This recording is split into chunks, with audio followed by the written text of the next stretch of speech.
हिमाचल में मानसून बना काल, ले 51 लोगों की जान। मंडी में टूटे पहाड़, हाहाकारी बनी बाढ़। पहाड़ दरके, नदियों में सैलाब, बादल कप रहा, सैलाब से हाहाकार। हिमाचल प्रदेश इस समय भयानक प्राकृतिक आपदा से जूझ रहा है। 20 जून से सक्रिय हुए मानसून ने मात्र 10 दिनों में राज्य को जिस स्तर पर झकझोर कर रख दिया है, वो दशकों में शायद ही कभी देखा गया हो। पहाड़ों की गोद में बसे शांत गांव से लेकर शहरों की सड़कों तक हर जगह तबाही की तस्वीरें सामने आ रही हैं। बारिश थमने का नाम नहीं ले रही, बादल फट रहे हैं, नदियां उफान पर हैं और जनजीवन पूरी तरह अस्त व्यस्त हो गया है। ऐसे में क्या है मानसून की भीषण तबाही से हिमाचल के हालात?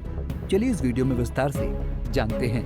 दरअसल हिमाचल की हरी भरी वादियों में इस समय सन्नाटा पसरा हुआ है। स्कूल बंद हैं, बाजार वीरान हैं और लोग डरे सहमे अपने घरों में बंद हैं। जो लोग अपने घरों से बेघर हो चुके हैं, वो राहत कैंपों में किसी तरह अपने परिवार के साथ समय बिता रहे हैं। वहीं बच्चों के चेहरे पर साफ डर नजर आता है।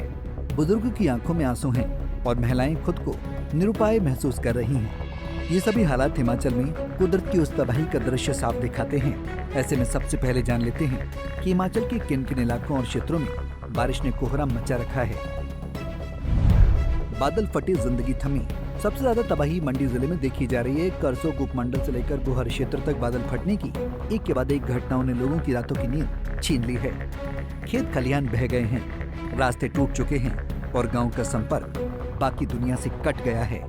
गोहर के स्यांज गांव में हालात इतने भयावह हो गए हैं कि पूरे इलाके को खाली कराना पड़ा।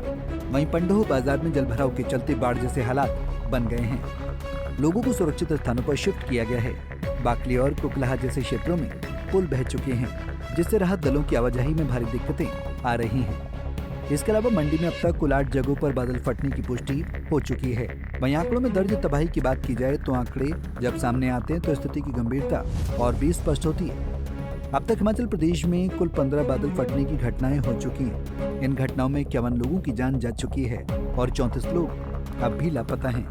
अकेले मंडी जिले में 11 लोगों की मौत हुई और 15 से अधिक लोग लापता हैं। वहीं पूरे राज्य में 2 दर्जन से अधिक मकान पूरी तरह तबाह हो चुके हैं।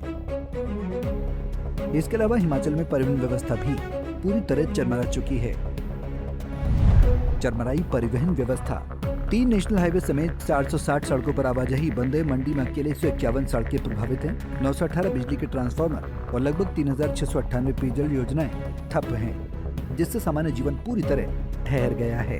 148 मकान, 104 पशु शेड, 14 पुल और 31 वाहन आपदा की भेंट चढ़ चुके हैं। वहीं हालात की गंभीरता को देखते हुए एनडीआरएफ, एसडीआरएफ और जिला प्रशासन के जवान राहत और बचाव कार्यों में जुटे हुए हैं।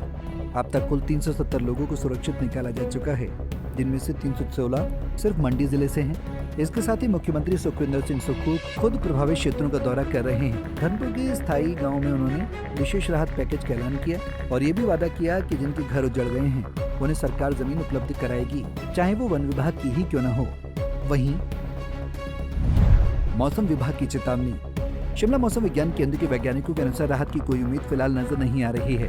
2 और 3 जुलाई को 6 जिलों में भारी बारिश के लिए ऑरेंज अलर्ट जारी किया गया है, जबकि 5 और 6 जुलाई को यह संख्या 8 जिलों तक जा सकती है। खासकर मंडी, चंबा, कुल्लू, कांगड़ा और शिमला जैसे क्षेत्रों में फ्लैश फ्लड की गंभीर चेतावनी दी गई है। इससे राहत कार्यों में और भी रुकावटें आ सकती हैं। गौरतलब है कि हिमाचल की इन पहाड़ियों ने बहुत कुछ देखा है, पर इस बार की तबाही ने सब कुछ पीछे छोड़ दिया है। लोगों की जान का नुकसान, घरों का मिट्टी में मिल जाना और जीवन की रफ्तार का ठहर जाना इस बात का प्रमाण है कि प्रकृति से छेड़छाड़ का अंजाम कितना भीषण हो सकता है। ऐसे में अब जरूरत है कि संकट की घड़ी में राज्य और केंद्र सरकार एकजुट होकर भविष्य में होने वाली ऐसी आपदाओं से निपटने के लिए एक मजबूत और वैज्ञानिक दृष्टिकोण वाली आपदा प्रबंधन नीति तैयार करें, जिससे हिमाचल की गति फिर से रफ्तार पकड़ सके। Bureau report, Punjab Kesari TV. हमसे जुड़े रहने के लिए हमारे YouTube चैनल को सब्सक्राइब करें और नई वीडियो की नोटिफिकेशन के लिए बेल आइकॉन को दबाएं।